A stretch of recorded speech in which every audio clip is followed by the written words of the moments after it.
you and a very warm welcome to all of you. I'm Neha Bhardwaj-Alter, your host, and this is Game On. This is where you get the top stories from the world of sports, be it match action, analysis, everything. We cover it right here, and we've got to begin with what else but the Champions Trophy. We are building up to Champions Trophy 2025 and the stage is set. 8 teams will fight it out for the coveted trophy, and after 3 decades, Pakistan will be hosting a big ICC event since co-hosting the 1996 World Cup with India and Sri Lanka. Keeping in mind the fact that the cricketing world will be scrutinizing Pakistan's preparations and their security measures, authorities in Pakistan have heightened security ahead of the first multi-nation cricket event in the country. In nearly 30 years, Pakistan is eyeing to use the ICC Champions Trophy, which gets underway tomorrow, to erase worries of instability in the country and restore confidence in it as a tourism and investment destinations. For the Champions Trophy, police in Lahore, Karachi and the twin cities of Rawalpindi and Islamabad, they have deployed over 20,000 troops, including snipers on rooftops along key routes, team hotels, stadiums, airports and various other streets on the way to the stadium. All the key routes will be heavily guarded during the Champions Trophy in Pakistan. Police have said they will provide ironclad security to both players and supporters. Teams have already arrived. We saw visuals of the England team coming out of the airport the other day. So the teams are here. Of course, India are training in Dubai, after they refused to travel to Pakistan. But cricketing world and all of cricketing fans all around the world, they are going to be looking at this very keenly, just to see how the security measures are in Pakistan. It is the first big ticket cricketing event in Pakistan in nearly 30 years. And all the members of all the relevant forces are engaged in this. And from the police side, it's 5,000 plus police officers who will be deployed. They will be doing the traffic duties, the route protection, the venue protection, the crowd management and other duties, along with the intelligence gathering and the operations before the event. The other law enforcement agencies like Rangers and Pakistan Army, their heli cover for the emergency evacuation, that is also available with us, and they will be working alongside us as a secondary reaction force, and we will be utilizing their services throughout the event. So Punjab police have said that they've updated surveillance systems and they've installed around 10,000 AI-powered facial recognition cameras and additional CCTV cameras across the 2 cities. Karachi police said they've set up an additional SWAT unit to respond to emergencies and conducted preventive intelligence operations to identify potential threats. A senior police officer and a deputy Inspector General, who is responsible for security, who you just heard, Maqsood Ahmed, he said that over 5,000 police officers, they are being deployed, and alongside other law enforcement agencies like Rangers and Pakistan Army, to cover the emergencies as a secondary reaction force. So they are really leaving no stone unturned when it comes to security at the moment. We will be using all the technologies we have at the moment, like drones, anti-drone technology, and also the command and control center, which are 2 inside the stadium and 2 outside the stadium. And we're also using the moving control command and control bus, which will be looking after all the security arrangement outside the stadium. And also we'll be having a special security arrangement for the teams who will be practicing at different times in different venues. So everything will be looked after. And also for the hotels, all the entry-exit points, the rooftop deployment and the other security measures will be taken. So we have a foolproof security arrangement for all the venues where teams will be staying or visiting. So, as Mr. Maqsood Ahmed said, there will be 4 command and control centers inside and outside the stadium, along with a moving command and a control bus that would be looking after all the security arrangements outside the stadium. The traffic plan has been improved to avoid any traffic jams in the city, which the locals have also acknowledged. Security मसाइल को मद्देनज़र रखते हुए जो है वो traffic plan तरतीब दिया जाता है। हमने माजी में देखा कि जब नई नई इंटरनेशनल क्रिकेट की वापसी हुई थी पाकिस्तान में और कराची में, तो ओवरऑल जो शाहराहों को ब्लॉक कर दिया जाता था, और ना सिर्फ शाहराहों को ब्लॉक किया जाता था बल्कि जो करीब करीब के एरिया हैं नेशनल स्टेडियम के हम देखते थे उसको पूरा कॉर्डन ऑफ कर दिया जाता था। लेकिन अब ऐसा नहीं है। अब आमदो रफ्त के मौके पर जो है रोड ज़रूर बंद होगी शाहरा फैसल और दीगर जो मुतालिका सड़कें हैं, लेकिन स्टेडियम के इर्द गिर्द की जो सड़कें हैं, जो फ्लाईओवर्स हैं, वहाँ पर ट्रैफिक जो है वो रवादमा रहेगा। तो इस बार लेकिन जब देखा जा रहा है कि इस बार बड़ी अच्छी तरीके से प्लानिंग की गई है कि मैच भी चल सके और जो बाहर रोड हैं वो भी बंद नहीं हो रहे और सिक्योरिटी भी बड़ी अच्छी है, तो हम आराम से जा सकते हैं मैच देखने के लिए, और कहीं भी जाना स्टेडियम का रुख करना हो तो हम आराम से इजीली कर सकते हैं। तो इस बार इतनी इश्यूज हमें पेश नहीं आ रहे। All right, moving on, the Indian cricket team unveiled their jersey for the ICC Champions Trophy on Monday. India captain Rohit Sharma, Ravindra Jadeja, Hardik Pandya, Arshdeep Singh, they were all seen dressed up in their new colours as they posed for the cameras. However, what caught everyone's attention was the name of a host nation, Pakistan, on their jersey. The ICC, they shared the photographs of the Indian players who received their ICC awards and Team of the Year caps as well ahead of the Champions Trophy 2025. In the photographs, players were seen donning their new attire for the tournament, which had the imprint of the tournament's logo and the name of the hosts. Now, before the tournament was to start, there was this speculation, which was rife, that India wouldn't be wearing jerseys that will feature the Pakistan imprint as part of the official logo of the tournament. However, BCCI Secretary Devajit Saikia, he confirmed that the Indian team will adhere to those guidelines of the ICC. It's the first time in recent times that we've actually seen India's jersey that has Pakistan's name printed on it, as during the Asia Cup 2023, which was also played in Pakistan, none of the teams had that host names on their jerseys. So, as you can see, the Indian team also trained yesterday, but they took a break today, so they didn't have a training session today. But it's a team that we know, given the kind of form that they are in, given the fact that Rohit Sharma is back to scoring runs, given the fact that Virat Kohli is scoring runs, despite the absence of Jasprit Bumrah, they seem to be one of the favourites who will possibly at least go to the semi-finals. Now, Indian bowling coach Morne Morkel, he has rushed out of Dubai due to a family emergency.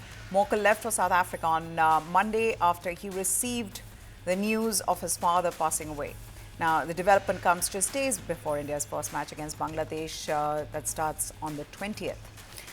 The former South African international, he attended India's first training session on Sunday at the ICC Academy, but was not seen on the second day of practice. He reportedly left Dubai for South Africa on Monday.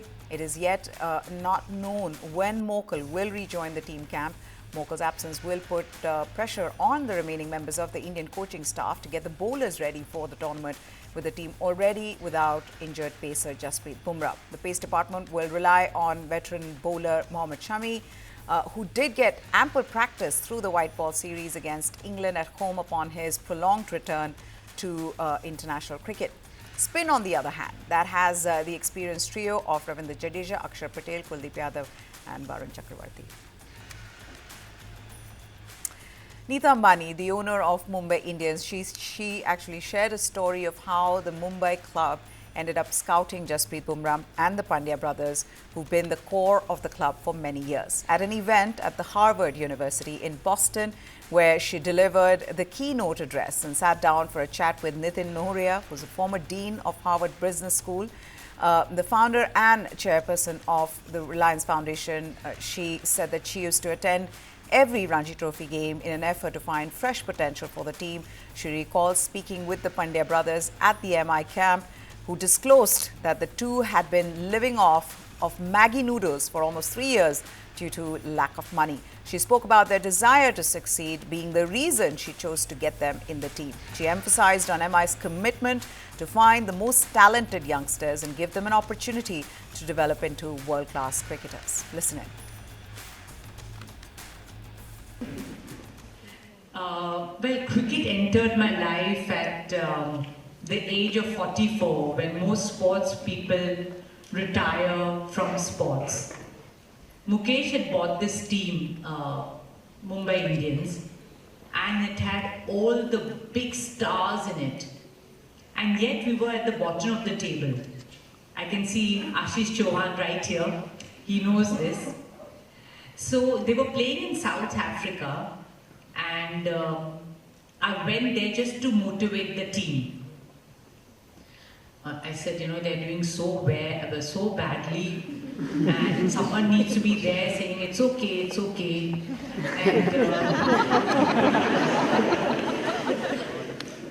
And so I landed in Cape Town. That's where we were playing at that time. And I decided to sit in the dugout with all the players. I don't know why I had this strange idea that I should sit there. So next to me was the legend Sachin Tendulkar. And on the other side was Zaheer Khan. And I was watching this match, and then I just couldn't, I'm a very curious person and I can't stop asking questions. So I looked at Sachin and said, please tell me, why is this bowler taking such a long run-up, and why is this bowler taking such a short run-up? So he had to tell me that one is a pacer and one is a spinner. I felt so idiotic at that time to ask all these questions. But today, I'm going to show off. I know a leg spin, I know a off spin, I know a wrist spin, I know a googly, I know a short ball. And I used to go for every Ranji Trophy match where there were just 2 crows sitting in the audience. And, my scouts and me would go to all these domestic cricket matches. And one day, our scouts got 2 young, lanky, thin boys to the camp. I was talking to them, and they said that for 3 years they've eaten nothing but Maggi noodles because they've had no money. But in them, I saw the spirit, the passion that they want, and the hunger that they wanted to make it big. Those 2 brothers were Hardik and Krunal Pandya.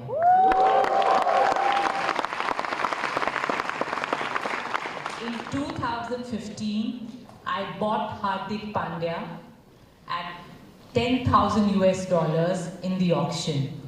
And today, he's the proud captain of Mumbai Indians. If anybody had followed the Sydney test and know about the monkey gate incidents between Harbhajan Singh and Andrew Simons, does anybody know about it? Yeah. So it happened that Harbhajan said something in Punjabi, which Andrew Simons heard as monkey. Anything that you say in Punjabi sounds like monkey. I'm a Punjabi myself, by the way. And a huge controversy erupted at that time. It was called the Monkey Gate, and there were so many press releases, etc. happening at that time. Now, as luck would have had it, we had Harbhajan and Andrew playing for us for Mumbai Indians. So in that bonding session, we had all of them together, and they sat and cleared out their differences, shook hands, hugged each other, and became friends. And not only did they play together, but we won our first championship that day, that time, with Harbhajan and Andrew Simons, both in the team. It has to be said that Mumbai Indians do have a very robust scouting system, and it's not just Jasprit Bumrah, Hardik Pandya, Krunal Pandya. There's also Tilak Varma, who's risen through the ranks after debuting for Mumbai. Now, 24-time Grand Slam winner Novak Djokovic, he blasted tennis anti-doping protocols as inconsistent and unfair at a press conference on Monday. Speaking ahead of his first match at the Qatar Open in Doha, the 37-year-old criticized the sport's governing bodies for showing favoritism to top stars like Yannick Sinner and Iga Swiatek when handing out punishments for doping breaches. World number one Sinner, he accepted an immediate 3-month doping ban on Saturday after the World Anti-Doping Agency said they had reached a settlement on his period of ineligibility, allowing him to return before the French Open in May.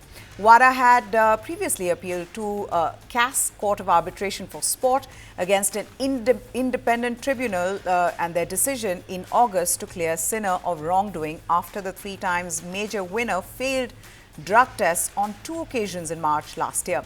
The 23-year-old, he maintained the anabolic agent clostebol had entered his system from a member of his support team through massages and sports therapy.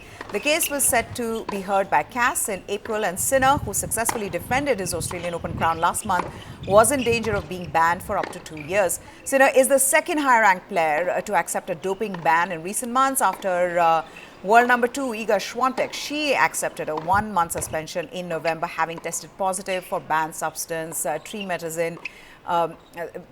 For Djokovic, however, the treatment of Sinner and Swiatek seems rather lenient compared to the lengthier bans handed out to other players. Former world number 1 Simona Halep, she was initially banned for 4 years, a period later reduced to 9 months after an appeal, while Tara Moore, Britain's former world number 1, she's a doubles player, she was cleared of an anti-doping rule violation 19 months after she was suspended. So according to Djokovic, such disparity in treatment and the lack of transparency from WADA and the International Tennis Integrity Agency has caused players to lose faith in the anti-doping procedures currently in place on both the ATP and WTA tours. Listen into what he had to say.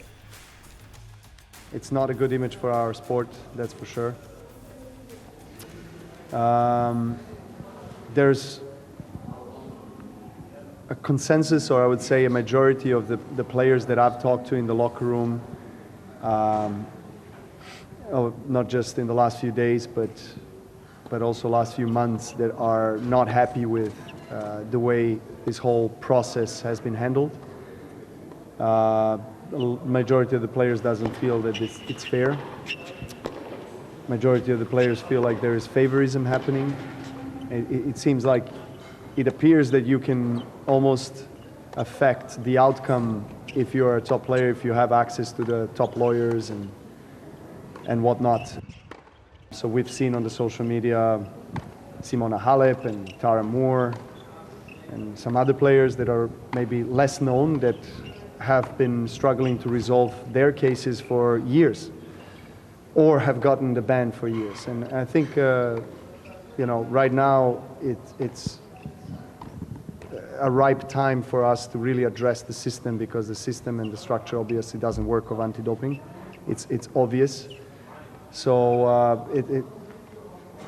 I hope that in the next period of the near future that the governing bodies are going to come together of our tours and the tennis ecosystem and try to find a more effective way to deal with these processes.